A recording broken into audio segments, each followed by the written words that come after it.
अऊज़ुबिल्लाहिमिनश्शैतानिर्रजीम बिस्मिल्लाहिर्रहमानिर्रहीम। अस्सलामु अलैकुम नाज़रीन, मैं हूं Ali Rizwan, international yoga coach और आयुर्वेदिस्ट, और आप देख रहे हैं हमारा यूट्यूब चैनल लाइफ हीलिंग। नाज़रीन, आज बात करेंगे चीनी के नुकसानात पर और चीनी के मुतबादिल चीज़ों पर। नाज़रीन, चीनी शक्कर की, कुदरती शक्कर की इंतहाई बिगड़ी सूरत हाल शक्ल का नाम है जो जिस्म के लिए इंतहाई मुज़र है। इस चीनी को हज़म करने के लिए जिस्म के बहुत सारे कीमती अज्जा जो हैं वो इस्तेमाल में आ जाते हैं और उनकी जिस्म में कमी हो जाती है, जिसको ख़ास तौर पे कैल्शियम है। मसलन चीनी को हज़म करने के लिए कैल्शियम जिस्म को बहुत ज़्यादा खारिज करनी पड़ती है। इस चीनी को हज़म करने के लिए तो उसकी वजह से जिस्म में कैल्शियम की कमी हो जाती है, पट्ठे और हड्डियाँ उसकी वजह से कमज़ोर हो जाते हैं। चीनी के बहुत ज़्यादा इस्तेमाल से दिल के अमराज बढ़ रहे हैं। चीनी के बहुत ज़्यादा इस्तेमाल से शुगर हो जाती है। इस तरह से हड्डियाँ और पट्ठे भी कमज़ोर होते हैं। जिगर के मसाइल पैदा हो रहे हैं, किडनी के मसाइल पैदा हो रहे हैं। चीनी के ज़्यादा इस्तेमाल से शुगर हो जाती है, डायबिटीज़ जिसे कहते हैं। और चीनी के ज़्यादा इस्तेमाल से और चीनी की बनी हुई चीज़ों से इस्तेमाल करने से कैंसर का ख़तरा बहुत ज़्यादा बढ़ जाता है। तो चीनी एक मीठा जहर है जिसको हमें तर्क करना है और इसके इस्तेमाल को रोकना है। चीनी के ज़्यादा इस्तेमाल से कोलेस्ट्रॉल की मिकदार जो बढ़ जाती है, पेट में गड़बड़ हो जाती है, निज़ाम इंहिज़ाम ख़राब हो जाता है, आँखों के मसाइल, दिमागी मसाइल उसकी वजह से पैदा होने शुरू हो जाते हैं। साइनस का प्रॉब्लम चीनी की वजह से होता है। इस तरह से बच्चों में जो दिमागी अमराज बढ़ रहे हैं उसकी सबसे बड़ी वजह चीनी और चीनी से बनी हुई दूसरी अशिया हैं जो बच्चे बहुत ज़्यादा इस्तेमाल करते हैं। चीनी का टेस्ट ज़ुबान को बहुत मज़ेदार लगता है, लेकिन इसको बनाने के अमल में जिस तरह के केमिकल इस्तेमाल होते हैं वो इंसानी जिस्म के लिए इंतहाई नुकसानदेह हैं। जिस्म उनको बर्दाश्त भी नहीं कर पाता और उनको हज़म भी नहीं कर पाता।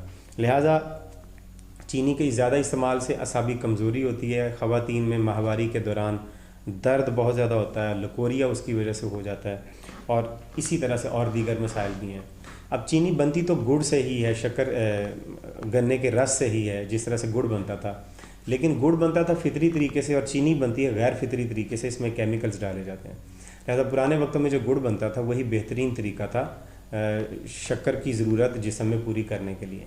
लेकिन आहिस्ता आहिस्ता सहूलत के तौर पे और सफ़ेद रंग देख के हमने चीनी को इख्तियार कर लिया और गुड़ बनाना बंद कर दिया। नाज़रीन, जब तक हम गुड़ की तरफ वापस लौट के नहीं आते, ये शुगर, कैंसर, फालज, ये मुख्तलिफ़ तरह के अमराज, कोलेस्ट्रॉल और दिल के अमराज, बच्चों में दिमागी और नफसियाती अमराज, ये असाब और पट्ठों का और हड्डियों का कमज़ोर हो जाना, ख़वातीन में ज़्यादातर कैल्शियम की कमी हो जाती है, उसकी वजह चीनी का इस्तेमाल ही है। तो ये सारे मसाइल उस वक्त तक पैदा होते रहेंगे। आपको अपने घर में गुड़ इस्तेमाल करना है। गुड़ इस्तेमाल किया जा सकता है, चीनी के मुतबादल में खजूर इस्तेमाल की जा सकती है। पुराने वक्तों में यही इस्तेमाल होती थी मीठे के लिए चीज़ें।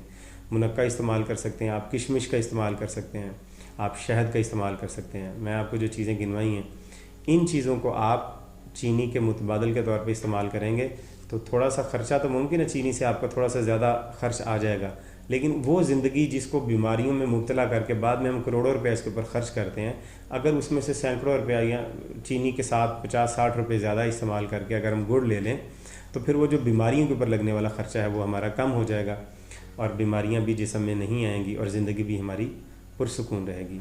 तो चीनी को कतन अपना दोस्त ना समझें। चीनी का इस्तेमाल फ़ौरी तौर पे बंद कर दें, इसको बाज़ार से ख़रीदना बंद कर दें। इसकी जगह पर ख़ालिस गुड़ का एहतमाम करें। अगर ख़ालिस गुड़ आपको ना मिलता हो, हमसे रब्ता करें, हम आपको बताएंगे ख़ालिस गुड़ कहाँ से मिलता है। आप अपने इलाके में ख़ालिस गुड़ तलाश कर सकते हैं, ख़ुद आप बनवा सकते हैं किसी किसान से कह के जहाँ पर गुड़ बनता हो, वहाँ पर सोडे और रंग काट के बगैर आप गुड़ बनवाएं और उसे अपने घर में रखें, अपने बच्चों और अपनी फैमिली की सेहत को यकीनी बनाएं। चीनी के जहर से निजात हासिल करें। उम्मीद करते हैं कि आप वीडियो को लाइक करेंगे, शेयर करेंगे और पसंद भी करेंगे और हमारे चैनल को सब्सक्राइब करेंगे ताकि आने वाली तमाम वीडियोस का आपको नोटिफिकेशन मिलता रहे। वस्सलामु अलैकुम वरहमतुल्लाहि वबरकातुहू।